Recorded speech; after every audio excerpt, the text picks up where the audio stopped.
Рапидно зголемената густина на сообраќајот, хаосот од возила и долгите колонии чекања, особено во шпицните часови од денот, што условуваат и значително намалена сообраќајна безбедност, општина Прилеп започна да ги решава.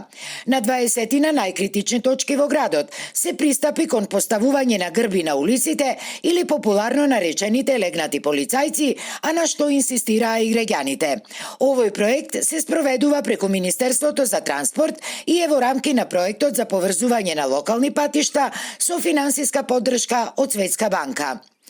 Наш приоритет останува безбедноста на сите учесници во сообраќајот. Со вакви конкретни инфраструктурни зафати создаваме побезбедна сообраќајна средина и услови за поквалитетно секојдневие во секоја населба во општина Прилеп, велат од локалната самоуправа.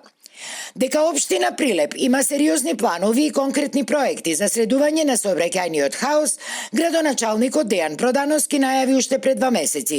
Имено локалната самоуправа, следејќи ги напорите на владата за ставање на ред во овој сегмент, веќе е во координација со Техничкиот факултет од Битола за изнаоѓање на поцелисходни решенија на повеќе критични точки во градот.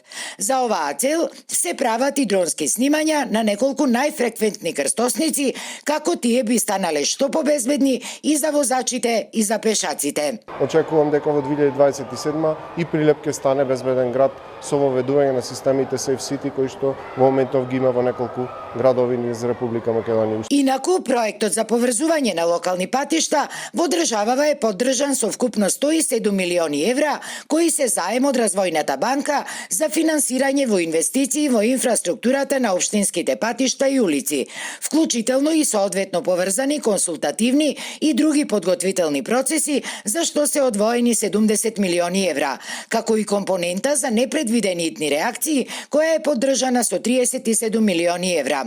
Според правилата, при реализацијата на овие проекти, граѓаните имаат право на жалби и поплаки до локалните самоуправи.